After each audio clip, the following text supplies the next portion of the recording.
سلام علیکم. حالا احوالتون خوبه؟ میگم خودمونیم ما. این شیخ فری پاک قاطی کرده. بدبخت از زور تحریما و وضعیت کشمشی نظام هر بار یه هفت تیری میکشه و یه تیری در میکنه، اما حواسش نیست که داره کل نظام و سوراخ میکنه. تازه ترین شلیک شیخ فری شلیک به سر نظام ولایته. قانون اساسی به ما میگوید در مسائل مهم اقتصادی، اجتماعی، سیاسی، فرهنگی به جای اینکه قانون در مجلس تصویب شود، ماده قانونی یا برنامه مستقیم به آراء عمومی مردم و همه پرسی گذاشته شود. بله، و به این ترتیب فری رفراندوم چماق رفراندوم رو بالا برده تا بکوبه تو سر ولی فقیه و راه گلوی عظما رو برای ادامه زرخوری باز کنه. یه وقت فکر نکنید این چماق کشی شیخ فری همینجوری الا بختکیه ها، نه، چند روز پیش اکبر کوسه مجوزشو صادر کرده. یادتونه شیخ اکبر چه گازی از گوش رفیق 50 سالش گرفت؟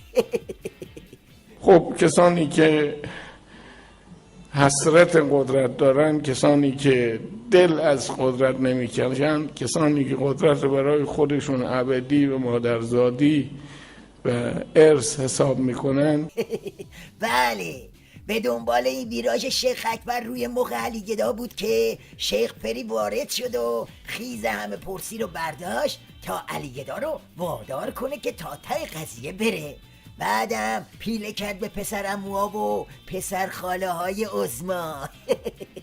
اینجا پسر عمه پسر خاله نداریم.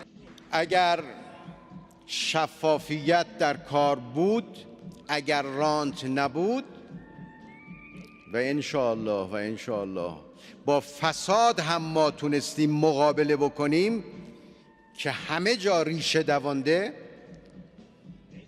مگر میشه با فساد حرکت اقتصادی ما سرعت پیدا بکنه؟ علی گدا هم که دید شلیک این رئیس جمهور اعتدالی خیلی خطریه و عمامه ولایت رو نشونه رفته، بلا فاصله قلاده رو باز کرد و جک جونه براش فرستاد وسط معرکه. متاسفانه رئیس جمهور حقوقدان فرق رفراندوم تقنینی و رفراندوم اساسی را نمی‌دانند. برخلاف آنچه رئیس جمهور محترم اعلام کردند، با این نوع از رفراندوم نمیتوان مجلس را دور زد. شیخ فری واسه این که از این گاز جون سالم به در ببره یه واکسن هاری باید به خودش بزنه. حالا اینو داشته باشید تا بریم سراغ یه لگد دیگه از جانب علی گدا.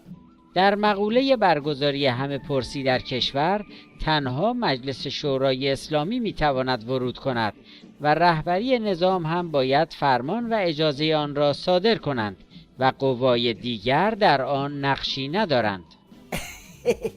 بفرما، اینم از فصل الخطاب. بابا رفراندوم کدومه؟ با همه پرسی تو نظام ولایت یه پرس قیمه بادم جونم نصیبت نمیشه. حرف بنده موشکافو که گوش نمی کنی، لااقل حرف این نوچه بابا اکبرتو گوش کن.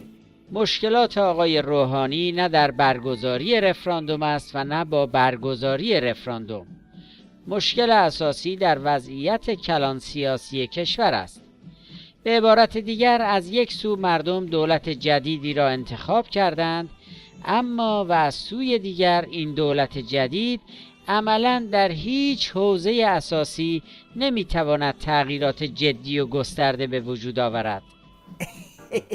این یکی خیلی زرنگه. به سهم خواهی اموال دزدی ولایت رو یه جا میخواد بریزه تو دهن کوسه. میخواد بگه مشکل تو کله پوک کلانتر نظام، یعنی همون علی گداست. تا امامه ولایت بالای سر این نظامه، همین آشه و همین کاسه. به قول اون شعار مردم تو دوران انقلاب ضد سلطنتی، ما میگیم خر نمیخوایم، پالون خر عوض میشه.